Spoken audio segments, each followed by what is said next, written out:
At the beginning, the preparations for the Vilnius summit were more ambitious. For instance, it was considered, there was hope or fear in other countries that the agreement with Moldova and Georgia will be signed. In the end, as I understood, the agreements will be only initialed, that not yet signed. This is problematic because this procedure will leave about 1 year until eventually the treaties, the agreements being signed,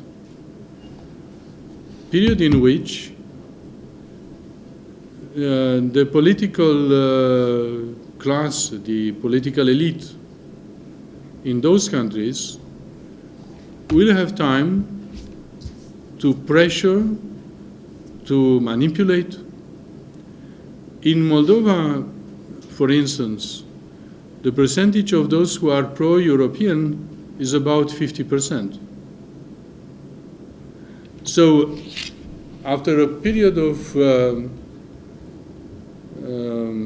political turmoil in Chisinau, 1 more year might give the possibility of for Russia to put more pressure on the Transnistrian issue as a blackmail.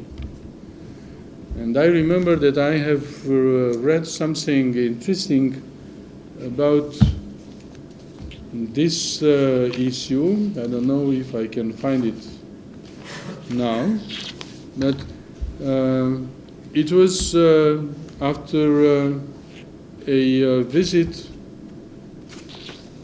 of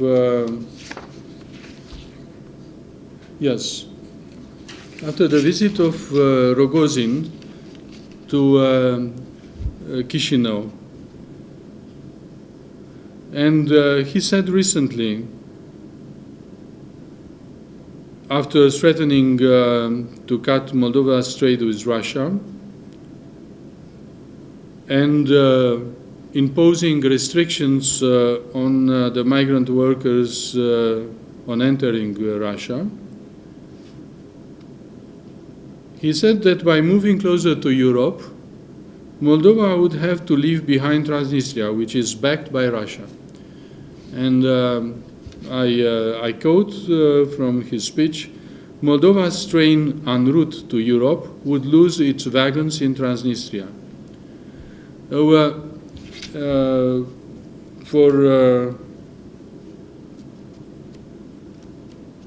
For those who know the problems of Moldova, it is clear that Transnistria, even if it has a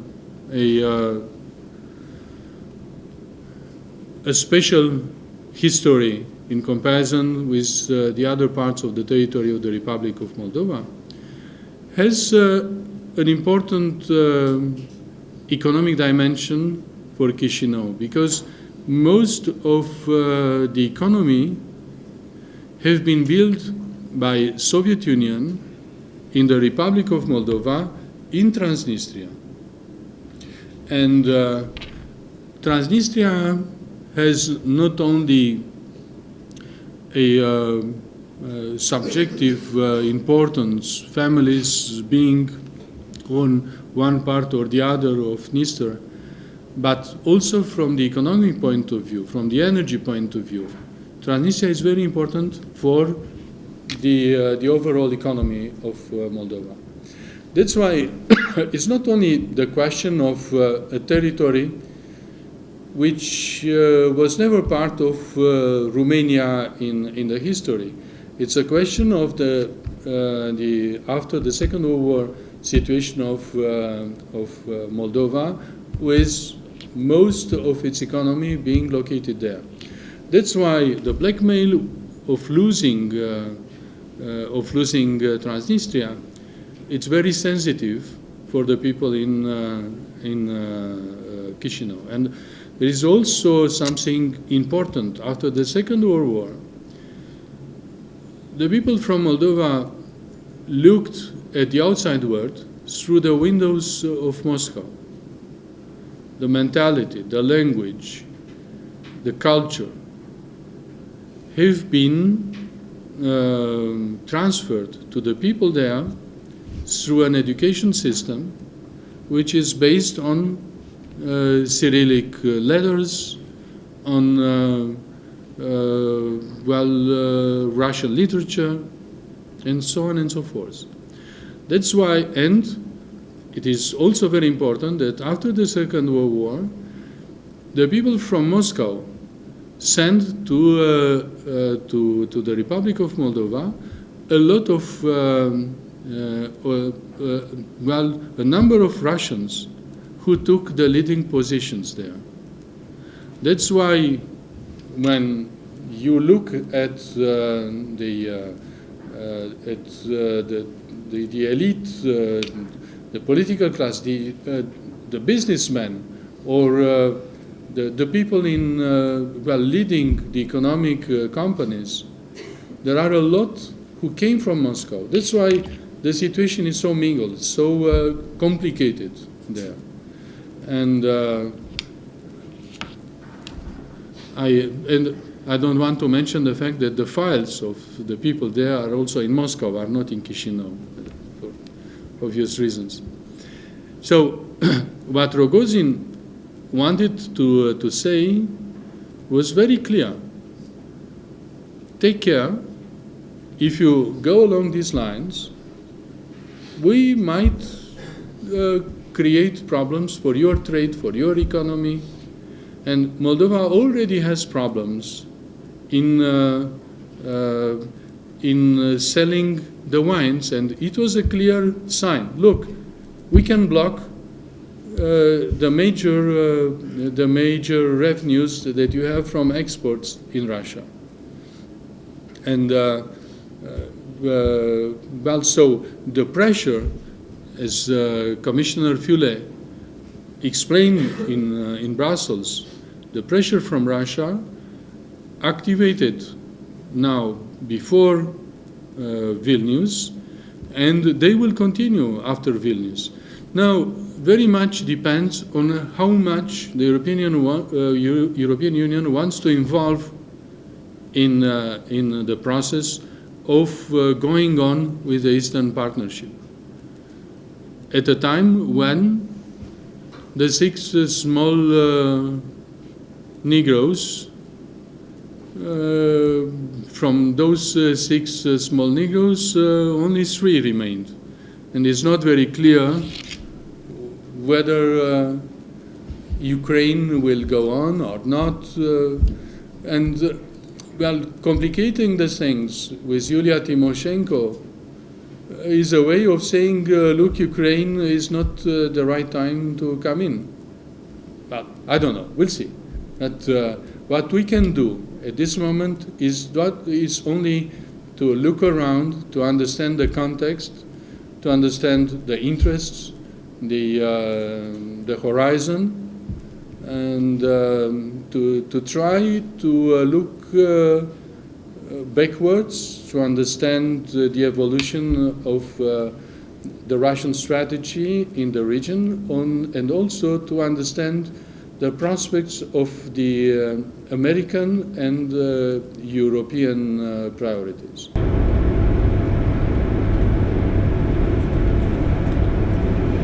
Yes. Good afternoon, Prime Minister. My name is Mr. Sunday Bible. I'm from Africa, precisely Nigeria, western part of Africa. Excuse me, maybe we can cut off the heating or it's also the question of the noise, but also, in my opinion, we can do some economy on energy. Okay, so we can. It is a decision from Brussels, so we can interfere.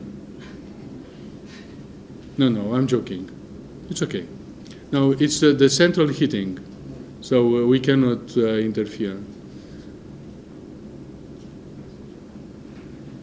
Okay, please go on.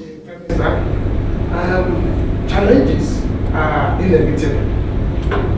Please, can you enlighten us on the core challenges faced by the EU and the Eastern Partnership?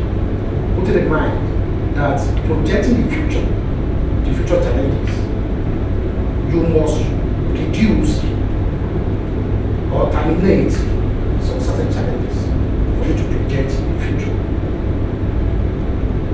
In clear terms, what is your view on the best ways of tackling these challenges? Finally, EU and AU are counterparts from the continental perspective.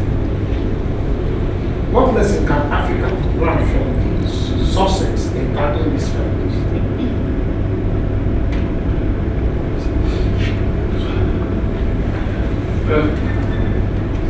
Not being anymore a diplomat or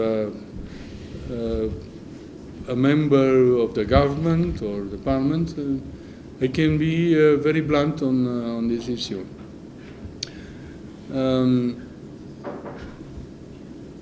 In my opinion,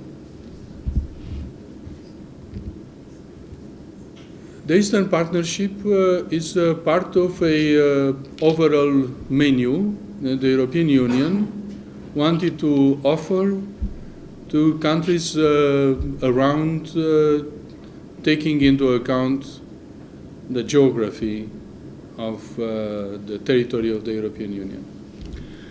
I don't think that the Eastern Partnership is a real priority now for the European Union.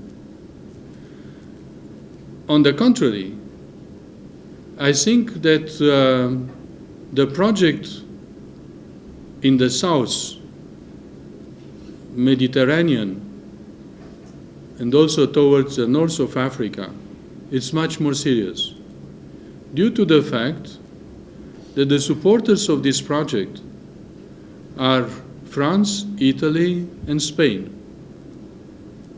So much more resources are used for this project, and the Eastern Partnership is just there on the menu, but not really put on the front line. Eventually will be advanced, but the countries in Brussels, the major powers, do not intend to create at this time a confrontation with Russia. That's why I don't think that the outcome in Vilnius will be fantastic. On the contrary, I think that the European countries, European Union, might discover more and more that they are losing the influence, the control in Africa when they look to what happens with investors from China and other areas for raw materials and whatever. And also there is a pressure from countries which have already migrants from especially Northern Africa, and I mean France first of all, but not only. And they will turn to the raw materials from Africa more and more. That's why I think that well, the pressure to encourage the projects of European Union and to consider the Mediterranean Sea as part of the territory of European Union, symbolically, will speed up. That's why, well, a competition with the Eastern Partnership is not a very serious one, because the resources allocated to Eastern Partnership are very small and very limited. So it will take time until, due to some international circumstances, the project will take more speed.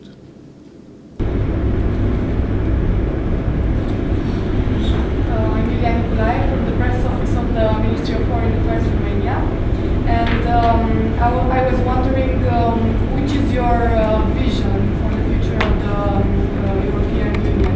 Around 42 countries which attend this contest, apart from the EU members, of course, and we have all the 6 countries within the Eastern Partnership. We have Russia, we have Israel.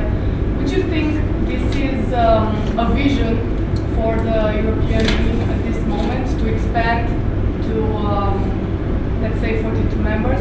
Would you think it would be still functional if it had so many members? You are younger than me, that's why you are more optimistic. Well, those there is an anecdote. Before '89 in Romania, those who are optimistic learn Russian, those who are pessimistic learn Chinese. So, well, for the European Union, there are 2 lines of thought. Those who consider that enlarging the Union might be a wise decision, and those who want to get back to the original structure would be the smartest move.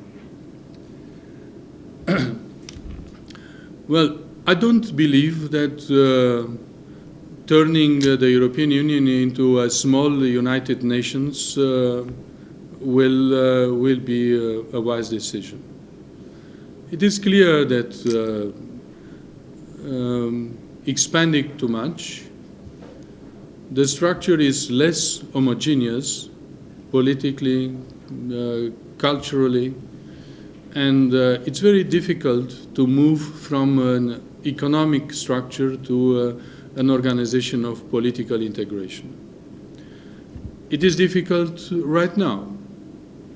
And if you think in terms of a model for the European Union as a kind of federal structure, you have already a difficulty in comparing with the United States, where you have a single language and you have common heritage, while in Europe you have so many dividing lines from the past. You have a lot of dividing interests. Kissinger used to ask, if I want to call the European Union, which is the telephone number? Where can I find the person responding? Because it was clear also in the relationship with Russia that it was not a very clear, a single policy. It was there was a a communication line directly from Paris or from Berlin or from London, not a single political attitude or strategic line from Brussels. And I don't think that this will happen very soon. In a period of crisis, it is even more difficult because the countries are more inclined to help themselves, to try to solve their own problems, economic mainly. And that's why the disputes between them will not offer the possibility of a very homogeneous position. So expanding even more, after some of the experiences, you have seen the statement of Viviane Reding recently on Romania and Bulgaria, when she was asked, do you think that Romania and Bulgaria were received too early or unprepared? And she answered, you just have to ask the member states because they were accepted through a unanimous vote. So it was clear that she was inclined to say, yes, they were unprepared. But then she said it was a political consensus, so I cannot respond for that. Though it is clearly that the European Union is now trying to digest the expansion after the Cold War, the number of members being already quite big, and you can see the procedures are very slow.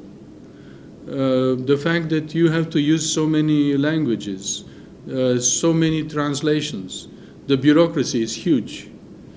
The spending, the money spent is considerable. That's why I don't think that we'll go towards a kind of weak international organization with a bigger number of members.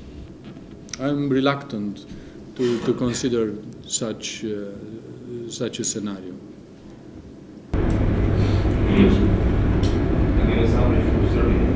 And also from the Serbian experience, for instance, I was in a posting in Brussels.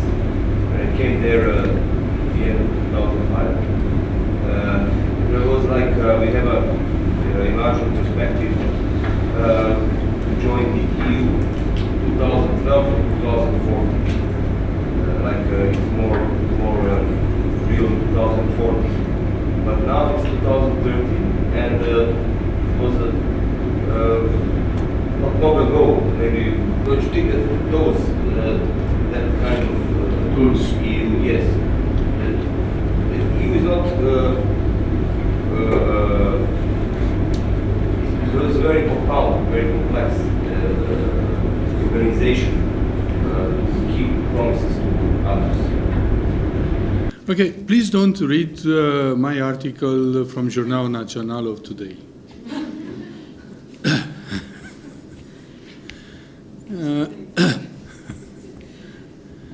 Well, the Romanians know what I'm telling now.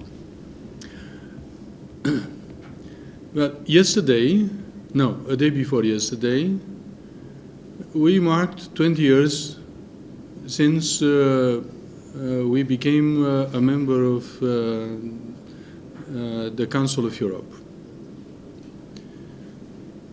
And I was foreign minister at that time. At that time I was Speaker of the House. But in '91, I went to Strasbourg to transmit the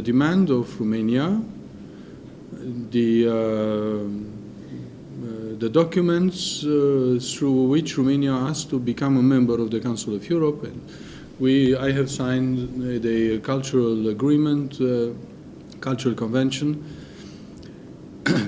Well, I remember the period after that time, after those moments, when Romania had to go through a huge number of monitoring reports. And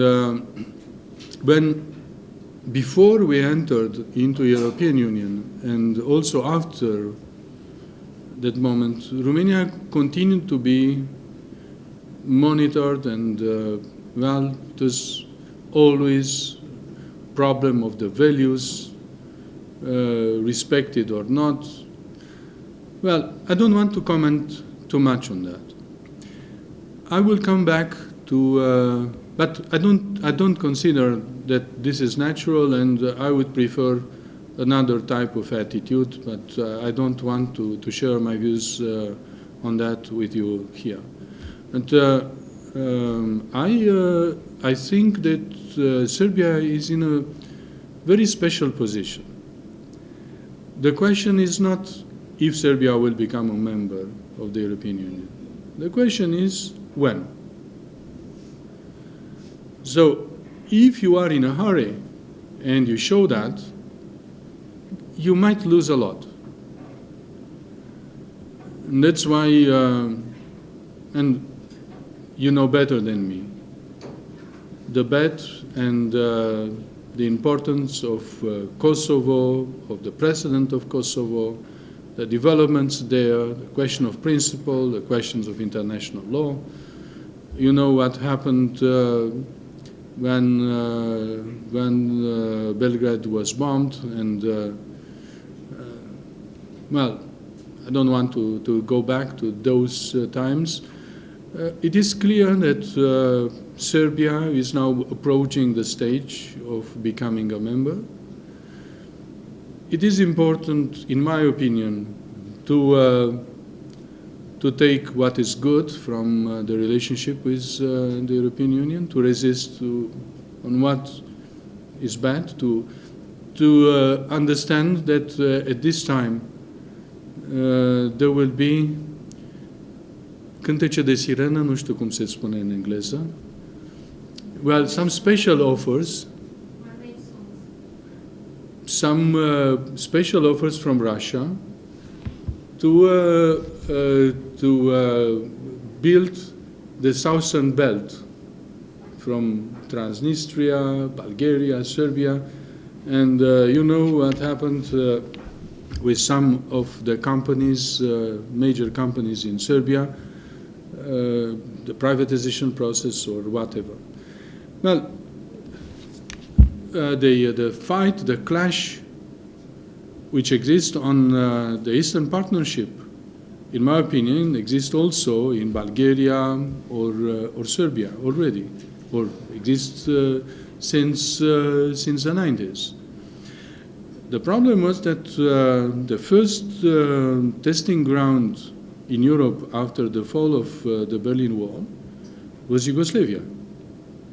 And you know all these things better than me, but it is clear that you cannot take only Slovenia and Croatia on board. You cannot take Macedonia and Montenegro, and well, Serbia will become a member sometime, but sometime soon, in my opinion. The problem is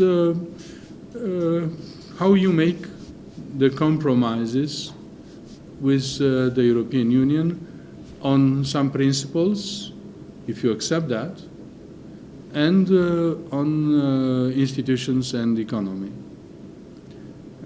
So it's a question of speed, not of direction, in my opinion. So, but you are young and you have time to wait for that, and I think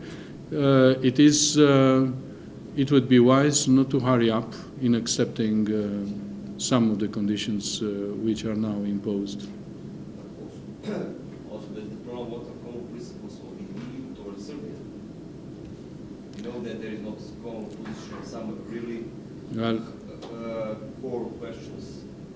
So, Well, I'm now old enough to know that the European Union has mainly interests. The principles are merely arguments for some of the interests involved. You can see the way things went with Russia or Turkmenistan or Azerbaijan. When oil is involved, the principles are less important. Do you have oil? Sibiu, oil. No, not so much. Okay, I'm sorry. I'm sorry. So that's why you have to deal with international law, with negotiating. That's it. It's when you have oil, the question of principles are less important. That's it. Your Excellency, if you accept, we will make a short break, 15 minutes, and then we will Yeah. continue the session and so on. Yeah. Okay.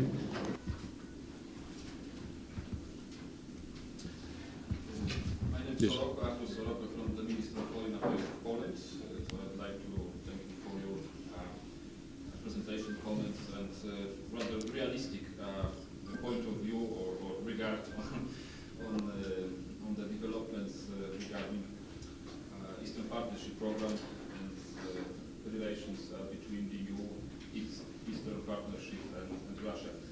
So my question would be if you could present us or let's say speculate a little bit what could be the most let's say accepted, the best or the most efficient model of relations between the EU and Russia. So you told us there should be no very special outcome of the Vilnius summit. So we hope that in the final declaration of Poland in particular there should be some references to the European perspective of the Eastern Partnership.